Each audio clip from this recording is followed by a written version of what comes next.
어제 서울개인택시조합 전 이사장이었던 정순정 대의원이 법원에 대의원 회의 금지 가처분 신청을 냈습니다. 오늘 그 결과가 나왔습니다. 그 소식 좀 전해드리겠습니다. 택시TV 시작합니다.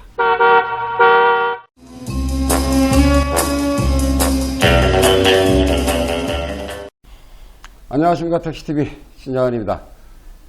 어제 제가 희한한 소식 하나 전해드렸습니다. 우리 서울개인택시조합에서 대의원들이 모여서 어떤 의결을 하는 데 있어서 회의를 여는데 우리 대의원 중에 한 분인 정순정 씨가 동부지방법원에 회의 금지 가처분 신청을 냈습니다.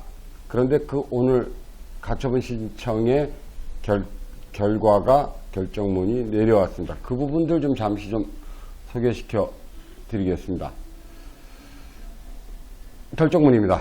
동부지방법원 민사 21부 결정 사건 2020 카합 10131 임시대의원회의 개최 금지 가처분 신청 채권자 정순정 소송대리는 법무부의 지평이고요. 채무자 강경원 씨는 지금 현재 현 이사이면서 서울개인택시조합 대의원회의 소집권자입니다. 소집권자는 아마 연세가 제일 많으셔서 그런 것 같습니다. 소송대리인 법무법인 덕수입니다. 결과부터 말씀을 드리면 이 사건 신청을 기각한다. 소송 비용은 채권자가 부담한다. 채권자란 정순정 씨가 되겠습니다. 신청 취지에 대한 부분들, 그런 부분들 계속해서 좀 살펴드리겠습니다. 일단 정순정 대의원이 어떤 취지로 어떻게 법원에 하지 말아달라고 판단을 구했는지부터 좀 살펴보겠습니다. 좀 살펴보시면 채무자는 2020 5월 15일 2시 서울 송파구 교통회관에서 개최 예정인 7인의 이사 선출에 대한 임시대의원 회의를 개최하지 못하게 해달라. 그 다음에 집행관은 이 명령의 취지를 적당한 방법으로 공시해달라고 이야기를 했습니다. 그거 뭐 쭉 했습니다. 이유에 대한 부분들은 뭐 여러 가지 이유가 있습니다. 여러 가지 이유가 있습니다. 근데 뭐 어차피 기각당한 부분들 이유를 들어볼 필요는 없습니다. 그러면 이제 판사가 어떤 판단을 했는지를 좀 살펴보겠습니다. 판단입니다. 하자가 있는 집회 결의에 대하여 그 효력이 없음을 주장하는 당사자는 본원소송에 의하여 그 효력을 다투는 것이 가능하면 물론 집회 결의의 효력 정지 등 가처분에 의한 사후적인 권리 구제 방법이 마련되어 있는 반면 그 집회 개최 자체를 금지하는 가처분을 발령하는 경우에 상대방은 그 사실상 가처분 결정에 대하여 불복할 수 있는 기회를 자체를 잃을 수 있으므로 집회 개최 금지 가처분을 발령하기 위해서는 총회 개최가 위법함이 명백해야 되고 그로 인해 법률적 분쟁이 초래될 염려가 있는 등 피보전 권리 및 보전 필요성에 관하여 통상의 가처분의 경우보다 고도의 소명이 필요하다. 이 이야기를 좀 줄여서 말씀을 좀 드리면 판사가 가처분 신청을 내려버리면 강경원 대의원은 내일 열어야 되는데 오늘 판결을 내리면 대항할 시간이 없다. 그리고 이사선출에 대한 결의에 대한 부분들이 되더라도 그 부분들은 추후에 법률적인 문제나 아니면 다른 문제로 당신네들이 문제가 있으면 따져 물어라. 이런 취지입니다. 그런 부분들로 판사가 규정을 했고 또 굉장히 중요한 이야기가 나옵니다.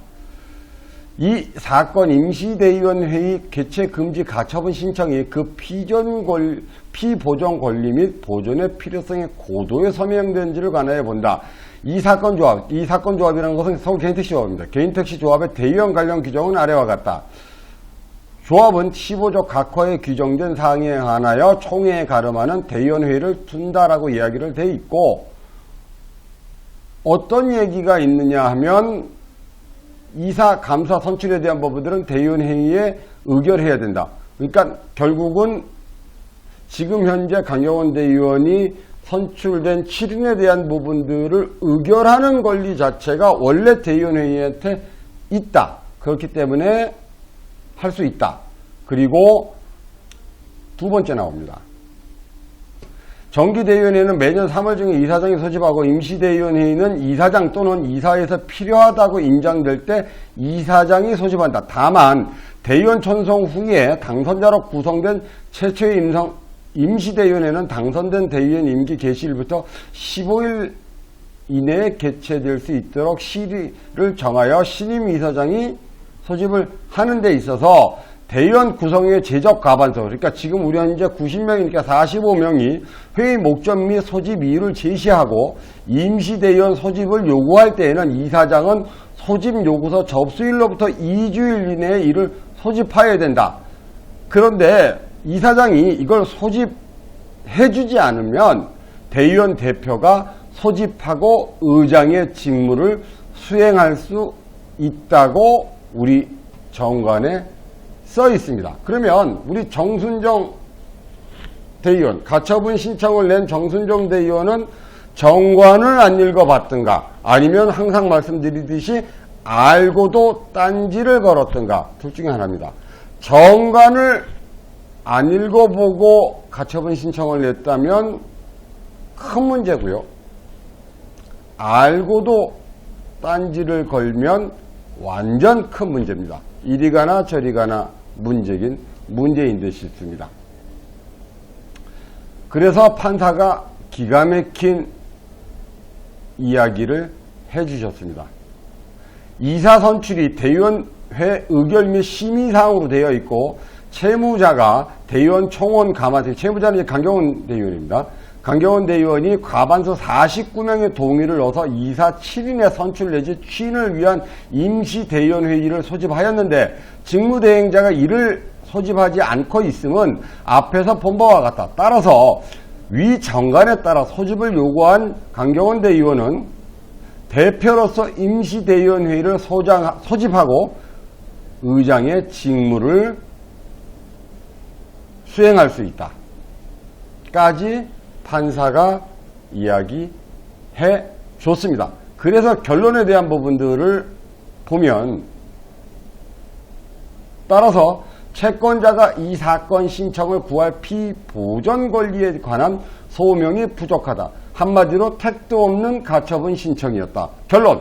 따라서 이 사건 신청은 이유가 없으므로 기각한다. 2020년 5월 14일 재판장 판사 임태혁 판사님, 유성희 판사님, 전유성 판사님이 이렇게 판결을 내려주셨습니다. 그러면 내일 5월 15일 오후 2시에 서울개인택시 조합 2층에 있는 대강당에서 정확하게 임시대의원회의는 소집이 됩니다.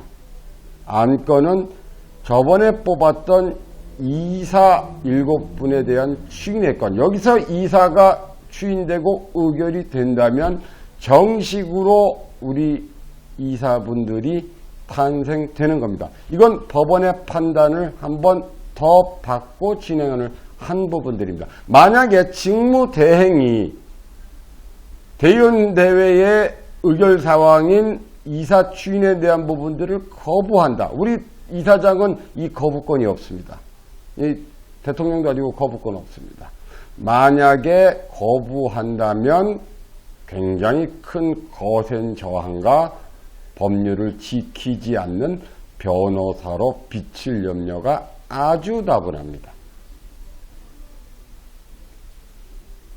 마지막으로 좀 말씀을 드리면, 제가 어제도 말씀을 드렸지만 우리의 일은 우리 스스로 해결해 나가는 부분들이 가장 좋은 겁니다. 또 법으로 흥한 자 법으로 망하게 되어 있는 것이 세상 이치가 아닌가라는 생각을 다시금 한번 생각해보는 저녁입니다. 어쨌든 내일 5월 15일 날 열릴 7인 이사에 대한 추인에 대한 임시대의원회의에 많은 종합원님들이 좀 참석을 해 주셔서 19대 서울개인택시 조합의 임원들이 계속해서 표류하고 있는데 하루빨리 이사진들이 법인 등기를 마치고 우리 개인택시 조합의 수장인 이사장을 뽑는 선거로 돌입할 수 있게끔 힘을 좀 부탁드리겠습니다. 다시 한번 말씀드리지만 법으로 흥한 자 법으로 망한다. 하지만 한 가지 더 붙이고 싶습니다. 법으로 흥한 자 법으로 쫄딱 망한다.